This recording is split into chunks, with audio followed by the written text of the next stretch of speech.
Let's do this. I'm going to go straight into the devotion. This one's called going through the drought, where we might feel a bit, where we might feel like spiritually dry, or where there's a bit, I guess there's an absence of a connection of God, or we might feel separated from God. And I'm going to be looking at 1 Kings chapter 19 for this one. Just giving you a bit of a background of what happened in the previous chapter before we read. Basically what has happened is Elijah, the prophet, is on Mount Carmel, and he performs this miracle. He challenges the prophets of Baal, and there's I think close to about 400 of them.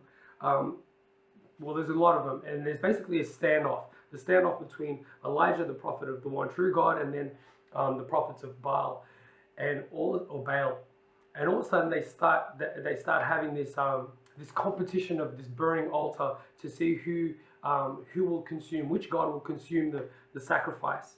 And so the prophets of Baal spend all of this time and trying to summon the God. Doesn't happen. And then Elijah douses the actual altar with water, soaks it, builds a moat around the altar, so soaks it so it's like drenched with this water. And then he calls down and he prays down to God, and God consumes consumes not only the sacrifice, the altar, everything, to prove that he is the one true God. And then after that, the prophets of Baal flee, but they're slaughtered. And there's victory. Elijah experiences victory. God performs this miracle to prove that Elijah was serving the one true God. Then we go into verse 19. And so for me, I want you to get this picture of where where Elijah is right now in regards to his spirituality or his relationship with Jesus, with relationship with God. He's just performed this miracle in front of a mass of non-believers. He's proved that God exists, and now he's found victory in God. So for me, if I was in that position, man, that's a spiritual high. That's big. That's yes, praise the Lord. I'm right. I'm serving God, and I'm on this summer camp spiritual high kind of thing. And the momentum's there, but then also all of a sudden something happens, and we read it in chapter 19, and it says, "Now Ahab told Jezebel everything Elijah had done, and now and how he killed all the prophets with the sword. So Jezebel, who was the person of authority at that time, sent a message to Elijah to say, 'May the gods deal with me, be it ever so severely, if by this time tomorrow I do not make your life like that of one of them.'" So basically, she's put a bounty on his head, and she said, "You're gonna die. By this time tomorrow, you're gonna be dead. It's out. It's the end for you." And this is what happens, right? Taking into consideration that he just performed this miracle moments ago. And so his relationship with God is tight, and he's just found victory in God. This is what happens. It says, Elijah was afraid and ran for his life. When he came to Beersheba in Judah, he left his servant there, while he himself went a day's journey into the desert. He came to a broom tree, sat under it, and he prayed that he might die. Right? Okay. He prayed that he might die.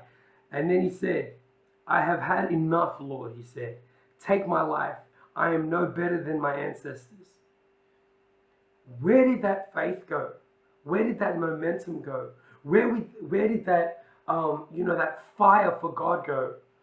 Moments ago, I'm saying a couple of days now, he performs this miracle and proves to everyone, these non-believers, that he was serving God, and God had the ability to perform miracles, and God had the ability to do amazing things, and now he's running for his life.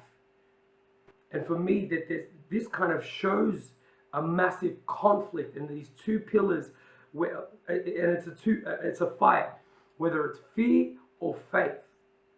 What is it? Are you driven by fear, or are you driven by faith?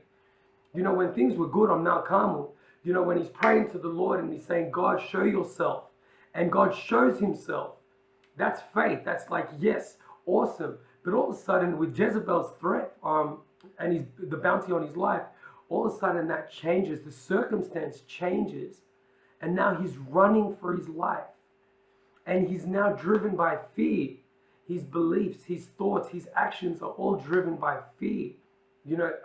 What I like is that I was reading through the commentaries, and what I saw, pardon me, what I noticed is that there are a lot of times in the Bible where a lot of the heavy hitters of heavy hitting characters like David and the big names like Elijah, the prophets and stuff like that, they felt disconnected from God. That's what I love about Christianity. That's what I love about our journey with Jesus Christ. That there will be times that we feel disconnected.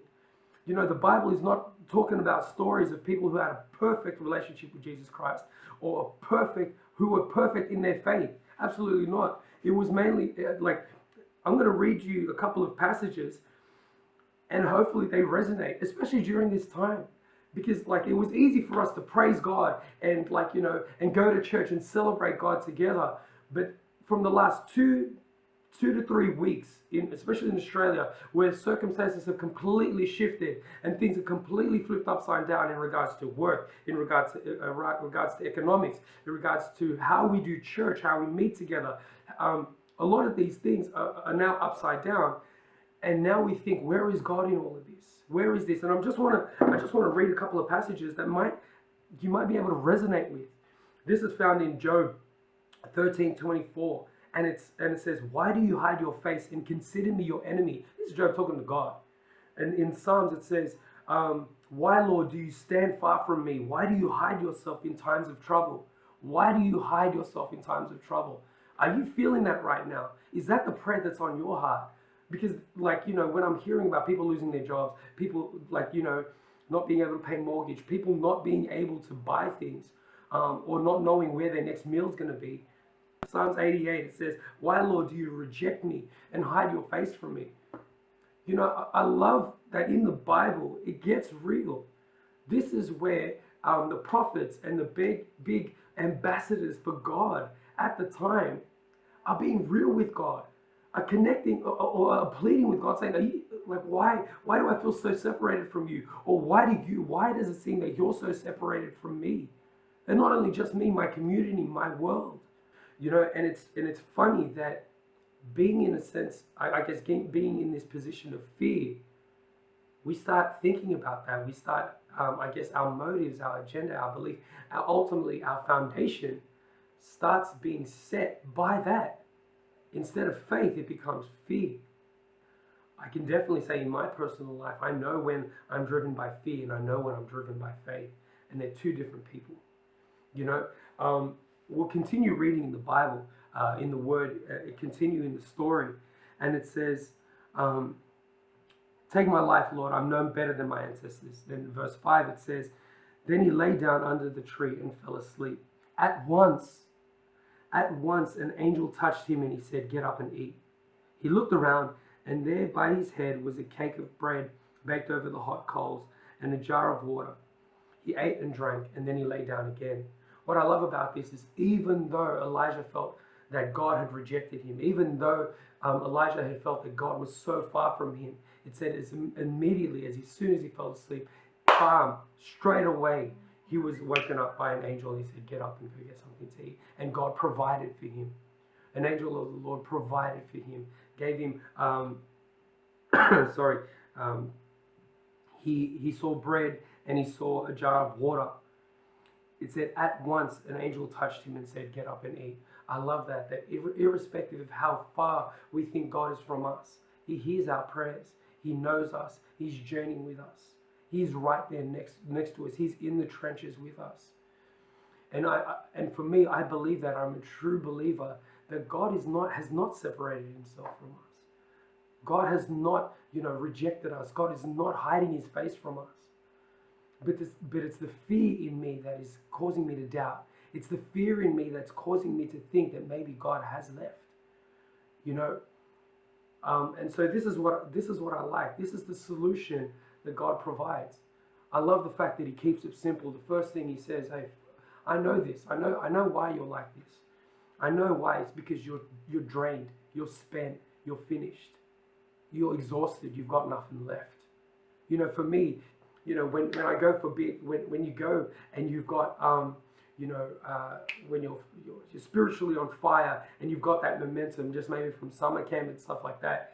If just say, for example, like a preacher, if you've preached and you've hit a good word and you afterwards you feel exhausted and you're spent and you're tired, right? But that's also when Satan will attack you. He's not going to attack you in your strength. He can try, but he will attack you in your weakness. And in this, he instills this heart of fear in Elijah. And he runs. And in that weakness and in that desperation and in that fatigue, Elijah breaks. And God knows that. And he says, I know you're tired, so I need you to rest. During this period of time, brothers and sisters, if you feel that God has left you, or you feel disconnected from God, I would challenge you to think that this might be an opportunity to do one of two things. The first one are the two words, reflect and prepare. Reflect, when I mean reflect, is take the time to replenish yourself. Take the time to regroup, rethink, reset. You know, I love the fact that that I'm seeing this opportunity of mandatory isolation as a place for me that I can reflect, I can reset, and I can say, okay, where am I with God? Where am I in my relationship with God? What is my foundation? In this season of life, is my foundation fear or is it faith? You know, when I'm praying to God, what are the words that I'm using? How am I praying to Him? It's why are you not here? Why are you rejecting us? Why have you abandoned us? Are these the words that I'm using? Or, you know, because for me, once again, that'll go back to what's my foundation? What's my driving force? Is it fear or is it faith? You know, it's okay to be scared. It's okay to be worried. You know, I am worried. I'm scared. But the thing is, for me, the question is, what is your foundation? What do you bring it back to? What is your driving force from there? Because I think the result of what that driving force is will be your thoughts and your actions and your behavior. For me, I'm going to, like, what I'm encouraged to do, or what I think I need to do, is choose. Am I going to act and think out of fear, or am I going to act and think and make my decisions based on my faith? So the first one I would suggest, or the first thing that I feel here, in this time of desert, in this time of isolation, because Elijah's by himself. He left his servant and he left and he's by himself, and he says, in this time of isolation, take the opportunity to reflect. Take an opportunity to check the pulse of your relationship with Jesus Christ and say, where is my faith? Where's my foundation? And is my foundation built on faith? Is it built on, you know, my belief that we serve the King of Kings and the Lord of Lords, that we serve the Creator, we serve the Sustainer, we serve the Healer, we serve the Miracle Maker, you know? Or, you know, and that's where I feel that this time of reflection in isolation helps me. And this is what I love about it, is because it says in verse 7, it says, the angel of, verse 5, it says, at once an angel touched him and said, get up and eat. There was bread and there was water. What an amazing thing, you know, keep it simple. Thank you, Jesus, for keeping it simple.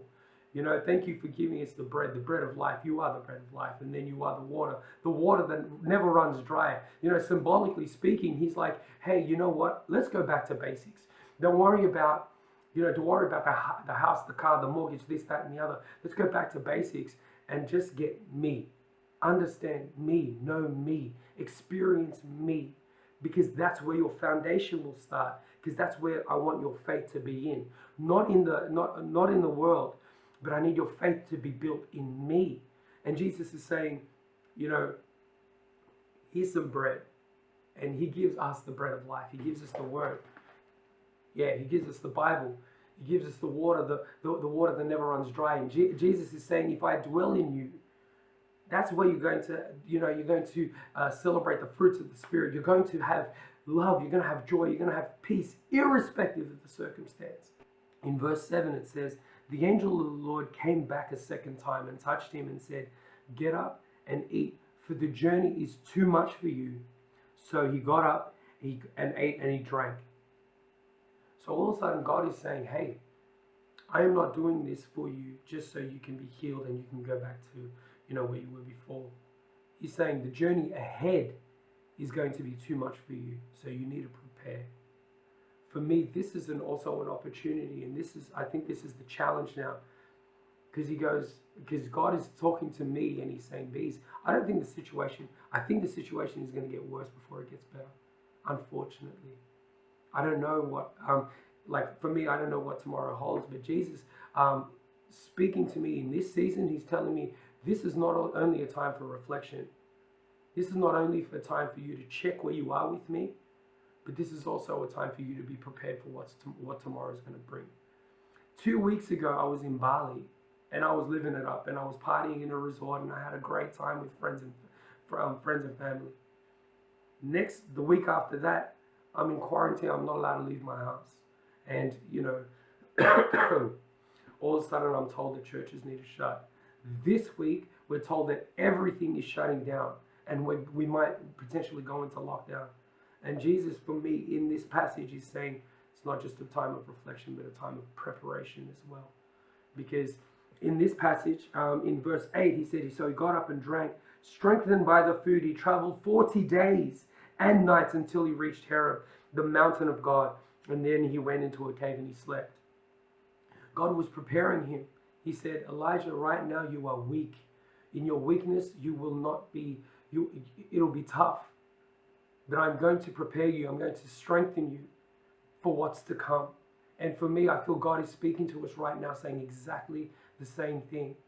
He's saying, not only do I need you to rest, I need you to reflect, and I need you to have a check on where you are with me and your relationship with me, your trust in me and your faith in me. But I need you to prepare yourself. I need you to think and say, where is this going to happen? Where are we going with this? What direction are we leading in? And I love the fact that I know that God is going to be with me every step of the way. But he's saying to me, Beez, like Elijah, you might be too weak right now. Your strength, your spiritual strength might be weak right now. So you need to prepare. Because next time, because you don't know fear yet. You might not know, you think you're stepping in faith right now. If tomorrow you lose your job, Beez, what's going to happen? If tomorrow you lose this apartment, what's going to happen? Because that's when you're going to need to rely on something. And I hope it's going to be me. And I feel that that's what God's saying. He's saying, prepare yourself and know where your foundation is. Build your foundation on something solid. The cornerstone, Jesus Christ. So, my brothers and sisters, afterwards, Elijah travels for 40 days and 40 nights. And then he gets to the mountain of God. But God knew that he needed to prepare. So my word of encouragement is, during this time of quarantine, during this time of isolation, God gives us the invitation to say, okay, I want you to reflect. Reflect on what your foundation is. Reflect on where you stand with me. Is your foundation built on fear or is it built on faith?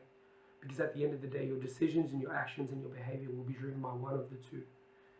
And then the second thing he's saying is, here's some bread. Here's the bread of life.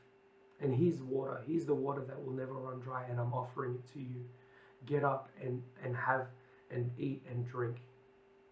Because he's saying, Beez, the journey ahead is going to be tough. And you are not strong enough yet. I feel that God is saying to me, Beez, you need to get into the word more. You need to speak to me more. You need to connect with me more. You need to have a deeper, stronger experience with me. Not just for now, not so you can be happy, but to prepare you for what's to come. And if you are, I would say, if you are, a Christian who's wanting to be a reflection of Jesus Christ during this time now, I highly suggest, and I plead with you that we do the same thing together, that we get into the Word more, that we connect with God more. Because if this is time of preparation and we know that it's going to get worse, then I hope that we can be filled with the Spirit to provide hope, love, compassion, mercy, grace to the people who may not know Him, but will be in desperate need of Him. So we can be His hands and feet and provide peace and provide joy and love and comfort and mercy and compassion to those people.